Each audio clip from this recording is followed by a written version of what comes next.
नमस्कार मैत्रिणींनो, आज माझ्या हलकं फुलकं या चॅनलमध्ये तुमचे स्वागत आहे। आपण बघतोय मिनी व्लॉग्स आणि बरंच काही। आज आपण श्रावण निमित्ताने बघणार आहोत अमरनाथ शिवलिंगाविषयी।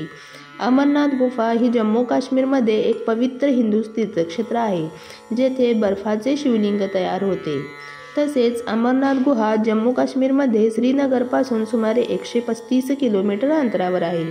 येथील गुहेमध्ये बर्फाचे शिवलिंग तयार होते ते पाहायला दरवर्षी उन्हाळ्यात लाखो भाविक भेट देतात। हे शिवलिंग साधारणपणे 8 ते 10 फूट उंचीचे असते, परंतु लिंगाचा आकार हवामानाप्रमाणे बदलत असतो, तसेच तो चंद्राच्या कलेप्रमाणेही बदलतो। तसेच या गुहेमध्ये अजून काही छोटे हिमखंड सुद्धा आहेत, त्यांना शिवपार्वती आणि गणेशाचे रूप मानले जाते। मुख्य लिंगाच्या वर नैसर्गिक पाण्याची गळ आहे, ज्यातून पाणी टपकत असते व शिवलिंग तयार होते, त्यामुळे याला स्वयंभू हिमानी शिवलिंग असे सुद्धा म्हणतात। येथे श्रावण महिन्यात लाखो लोक दर्शनासाठी येत असतात। तसेच हे शिवलिंग ज्या गुहेमध्ये आहे त्याचा परिघ सुमारे 150 फूट आहे आणि त्यातून वरून बर्फाच्या पाण्याचे थेंब पडत असतात व 10 फूट लांब शिवलिंग तयार होते। आहे की नाही आश्चर्यजनक? किती छान होत असेल हे शिवलिंग तयार। आख्यायिकेनुसार भृगु ऋषींनी अमरनाथचा शोध सर्वप्रथम लावला। फार पूर्वी असे मानले जायचे की काश्मीर खोरे पाण्याखाली होते आणि कश्यप ऋषींनी नद्या आणि ओढ्यांच्या मालिकेतून ते पाणी वाहून नेले। परिणामी पाणी ओसरल्यावर त्या ऋषींनी अमरनाथचे दर्शन घेतले। दरवर्षी हजारो भाविक येथे दर्शनासाठी येतात। चंदनवाडी येथून ट्रेकिंग करून किंवा बाल्टल येथून हेलिकॉप्टरने गुहेपर्यंत सहज पोहोचता येते। अमरनाथ गुहेचे दर्शन आपण करूया।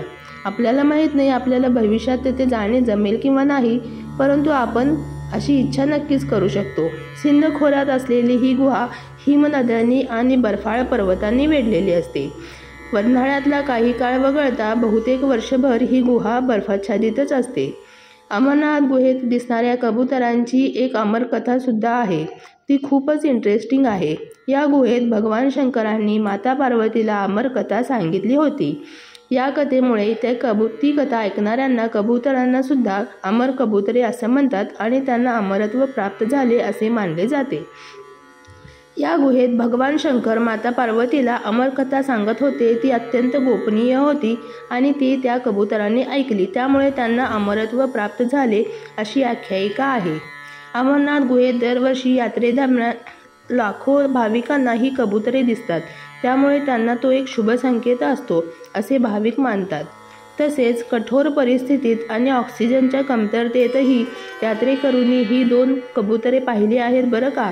आहे की नाही आश्चर्यजनक? तसेच अमर कबूतर ही कथा आपल्या हिंदूंसाठी एक प्रेरणास्थान आहे। चला तर मग कशी वाटली तुम्हाला ही कथा मला नक्की सांगा।